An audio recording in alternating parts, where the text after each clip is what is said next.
Hi, this is the first training section in business communication skills, and today we'll be discussing professional and effective email writing, teaching us how to write clear and concise email for professional use, that is a formal way.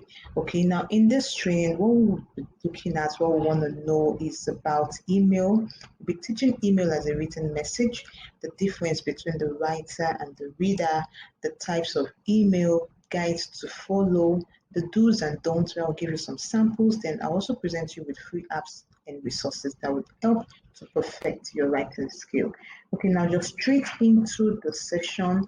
You need to know an email is a written message conveyed from one person to another via the internet. So, unlike the post letters, where by it's actually takes a lot of time, it is costly, and it's actually uses a lot of paper. This is a better approach and an upgrade to post letters. So it is really good that now we have email instead of writing letters, taking to the post office and doing all sorts of processes. Okay, now there are 7 things that can be found in a professional email. 7 distinct things. The first one is the sender's email ID. Now, this is automatically generated by the email app you're using, either from your Gmail or when you're using your Outlook. So it is automatically generated. You don't have to write that. Then we have the receiver's email ID. Then you have the TOR, the CC, the BCC. So you can decide to either copy an email account or to blind copy another email account. I'll be giving you locations or series of places you can use either of these in our next training. Okay, then we have the subject. Now, this is what the email is all about. You want people to see your subject and know that, oh, this email is about this or is about that. Now, the next one is your salutation, which is your greeting. Then we have your body. The body is the content of the email, what the email really wants to pass across, what you want to get across to the person, to the receiver. So that's where you write it. Then you have your complimentary close. Then you have your sender's details. Now, your sender's details should contain your name. Your name should be found in it. Your designation. You can have your number, your company name, your website. Anything at all you would like to place. It really depends on what you would like to get out there, what you want your receivers to know or to see about you. Now, another thing you need to notice, the date of sending the email is not required, as it is automatically generated. The way your sender's email ID is automatically generated, the date as well is automatically generated. So you don't have to write it on the body of your email. It is not when you're writing a post letter, when you're writing a physical letter, this is automatically generated. Once you send it, the date will be there, the receiver will see it, you would also be able to see it as well. Now, there are things to note before we move forward, where we get some samples. I need to note that when you're sending this email, you're sending it for business purposes. It's a formal email, it's a professional email. Now, you need to use simple language. Don't use bogus words. Use simple language that people will understand and can easily get. You need to write with respect. You're writing an email here. Then do not write when you're upset. Do not reply when you're angry, and do not reply when you have any negative emotions. You want to be careful with what you communicate. You want to communicate in a professional manner. And trust me, you don't know where your mails can be forwarded to, and you don't want to leave that kind of trail behind when you're trying to climb up or when you're trying to progress in your career. So be careful, be mindful of how you send your email when you send your email as well. Do not really respond to something you're not sure of. Try to first confirm. Like, if you're not sure of someone's email, you can give the person a call or just look for means to really understand what the person is trying to say before responding, in a tone that is not professional. Okay, now you also need to understand that the reader has no prior idea or knowledge of your message. So you need to be as detailed as possible. Do not assume that they know or that they will understand what you're writing. Give them every detail possible, everything down to the little things. State it there, the reason why you're doing this, why you need to do this, what will happen if you don't do it. Those are the kind of things you need to state. Give them the full details. Don't leave any gap for miscommunication. Yeah, that is the word. Now, the main purposes of business email falls under either of these three: to inform, respond, or request. So whatever you're sending when it comes to business email, professional email, you are sending it either to inform your receiver, to respond to your receiver, or to request from your receiver. Take note, guys. Okay.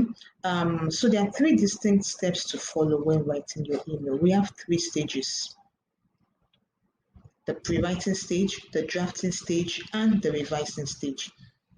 I'm going to just give you the key things to note on these stages. Now, the first one, which is the pre-writing stage, you need to determine the purpose of that email. Why do you need to send that email? Why are you sending the email? Now, find out who the receiver is and the level at which the person is. That would give you an understanding of the kind of communication style you need to adopt when you want to send that email to the person. They need to write out the points you want highlighted in your email. It's important you know the exact things you want to communicate. Don't just assume, don't just start typing. Write them out. You can either highlight it on a sheet of paper, on your laptop, on your phone, or just have it at the back of your mind. But it needs to be clearly highlighted so you don't make mistake and you do not forget when you're typing or writing the body of the email. Now, then you move on to the next stage, which is the drafting stage. At this stage, you need to keep everything short and straight to the point. Shorten lengthy sentences and paragraph as much as possible. Then you also need to write in bullet points for clarity and easy digestion. It's very important. Now, when you write in bullet points, it's easier for people to understand you're trying to communicate this as an urgent message, or you want them to really see it, and it's very, very visible to the eye as well. So people easily see it and they understand and they remember those points that are highlighted. Now, you also want to ensure all points are expressed without miscommunication. Just like we said in our previous slide, you need to communicate very well. Write everything in detail. Do not assume that your reader understands what you're trying to say. No, write it the way you want the person to know. Now, do not use short form acronyms in emails. Please, PLS, thanks, best out. No, guys, do not use that. Write in full. Please spell it in full. Thank you instead of writing thanks. Best regards instead of writing best with regards, warm regards. Those are the things you need to note, please. You don't write in short form or acronyms. You're not writing a WhatsApp message or you're not trying to post on Instagram. Okay, then you now move to the last stage, which is revising. Now, for the revising stage, you need to read through your email thoroughly. I tell people you can read as many times as possible, minimum of 2 times. What this will do is it will help you correct any blunder, any error, any grammatical error, any spelling error. Probably you remember something, you can write it there. You can type it. So it really helps a lot. Don't be in a hurry to click that enter button, guys. Do not be in a hurry to do that.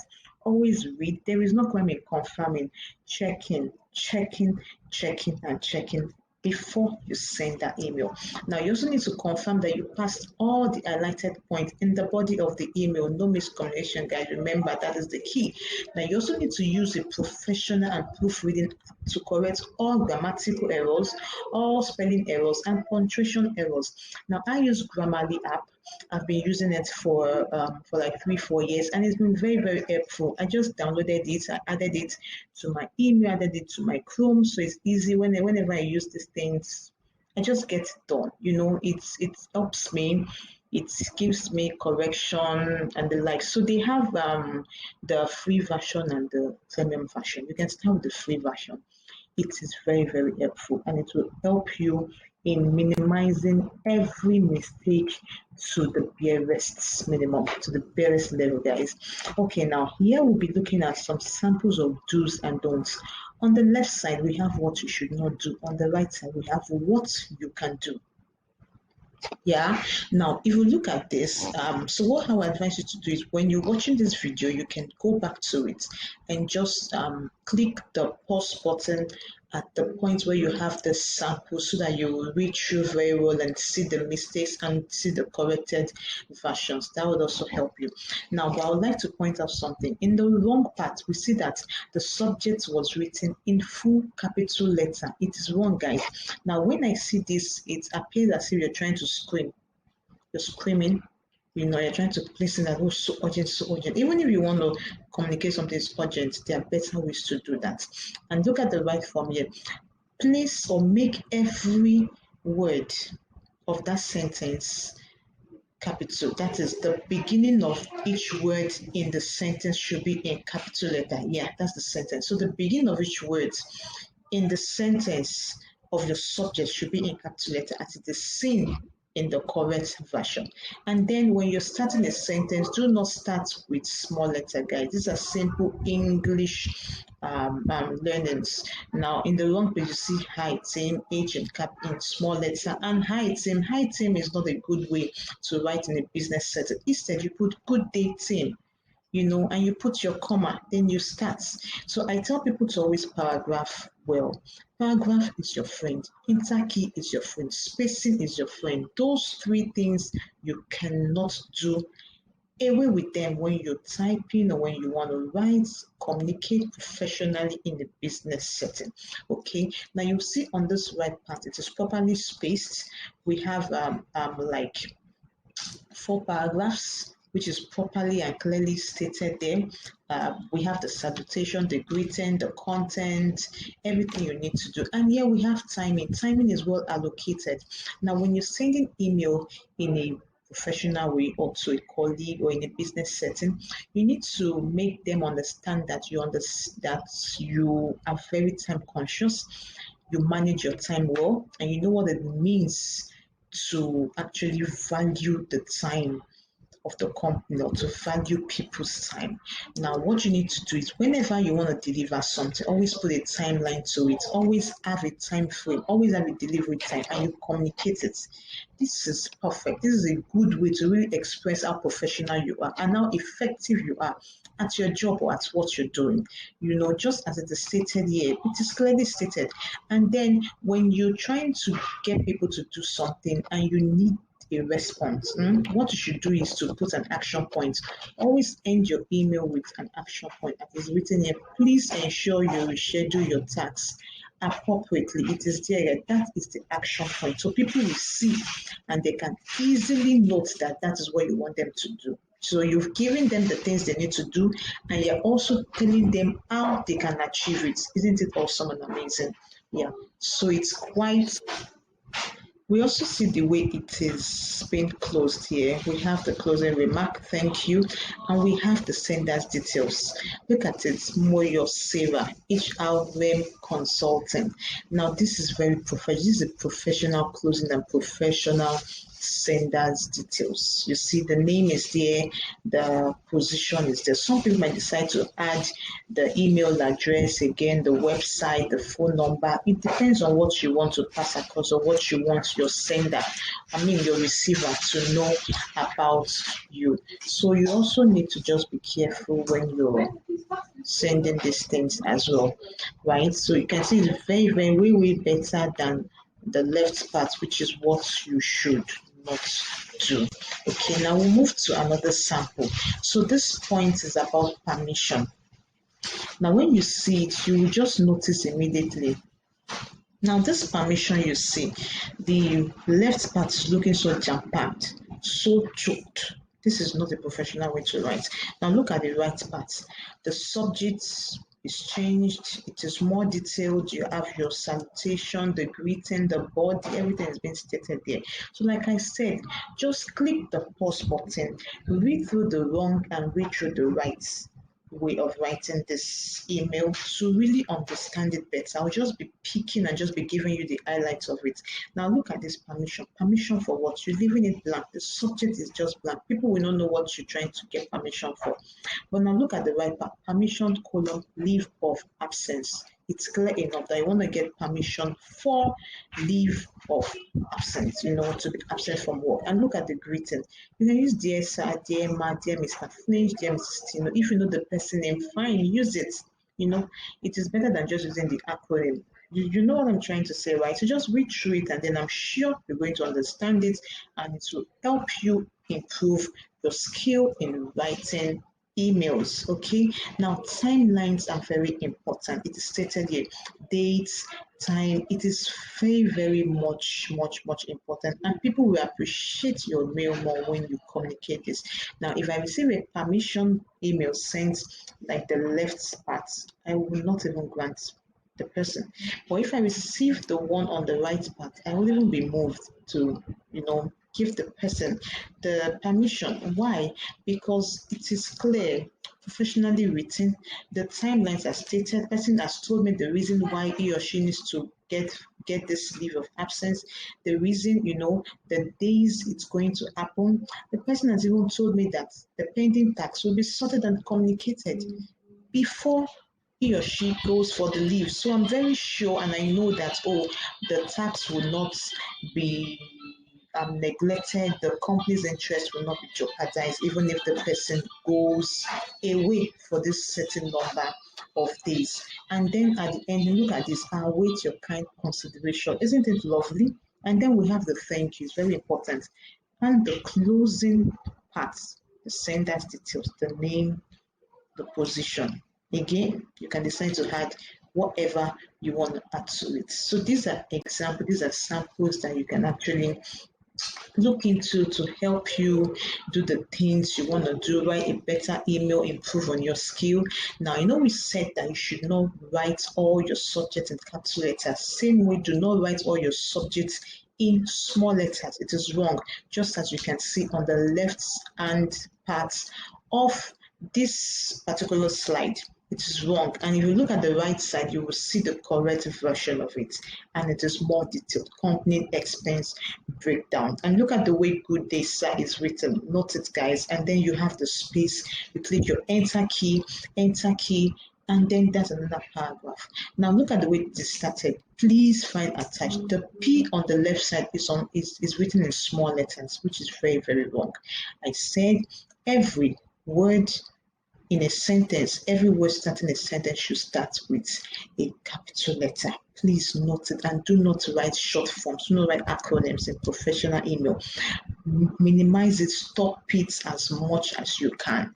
It is very important, and then be detailed as much as you can. Be detailed as much as you can. Write in paragraphs, space as much as possible, but do not space in a way that your work or your email will now look so scattered. That won't be pleasing to the eyes. No. Space reasonably and paragraph reasonably. When you go through these 3 samples I've given so far, I'm sure you're going to understand it and write better emails. And now you can see the closing remark, thank you, warm regard, the person name and the position. You can add any other thing you want. You can even decide to put your signature. Yeah, people put their signature there as well. So it really depends on what you want to send out or what you want written as your closing remark and your sender's details. Okay, now I talked about Grammarly.com. I said it's a very good app that helps me correct my tenses, correct grammatical errors, correct punctuation errors, correct spelling errors. Now you can also have it, it's very easy. Just go to your browser and open a new tab. Any browser at all you're using, open a new tab, type Grammarly.com to access the official website. On the website, you're going to see a button for download. Click on that download button. When the download is complete, you open the file and you complete the installation process. Voila, there you have it. Now, another option is if you're using a Chrome browser as your default browser, just go into your Chrome store, install the Grammarly browser extension, then you click Add to Chrome to start the download. Once it's completed, you click on the downloaded file and then you complete the installation process. It's as simple as that. It's as simple as the way this lady is actually pointing to you right on the screen. Okay, guys, so you can become a professional email composer with this application, Grammarly.com. And please, guys, this is not an advert. I use this app, I know it, I've used it, and it's very easy to use. That is why I'm recommending it to you as well, and I'm sure you're going to love it. So they have the free version and the premium version. You can start with the free version it's very, very helpful. Okay, and other resources where you can get insights, get trainings on writing professional business emails on Google. Google is always your friend. I tell people Google is always your friend. Just click on Google. Sample letter, leave of absence. Sample letter, company expense breakdown. Sample letter, warning letter. Sample letter, contract letter. Sample letter, proposal, contract. And Google will give you different sites, series of sites where you can click on and just get samples. You can even see images, image samples, just look at how it's been composed and you then form your own email from that. Another good app you can get trainings is on YouTube. YouTube is a good video app. You can get video trainings from it. We have a lot of good people, good instructors that have put up one or two things together as regards writing professional email, business email, how to write the things to note, what to do, what not to do. So you can get other trainings from YouTube as well. And then Grammarly. Grammarly keeps appearing. It's an app that will help you while you're typing, while you're composing. Okay, yeah, so use these free sources for great mastery. Yeah, so at least try to reduce errors as much as possible with all these tips that I've presented to you so far. I'm not saying you can go to 100% immediately, but it's a process. It is a process, and when you're willing to do it, then you will definitely do it and you will achieve the best results. Remember, knowledge acquired is not what produces results, but the knowledge you apply. So please, this knowledge that you've acquired here, you need to apply them when you're writing in your next business mail, in your next formal mail, in your next professional mail. Apply them, download the Grammarly app, apply them, and then you will see the results. Thank you so much, guys. So if you have any question, if you have any feedback, please send it to us, reach out to us. We hope you learned a lot from this training session, and we look forward to hearing much more from you. Thank you so much.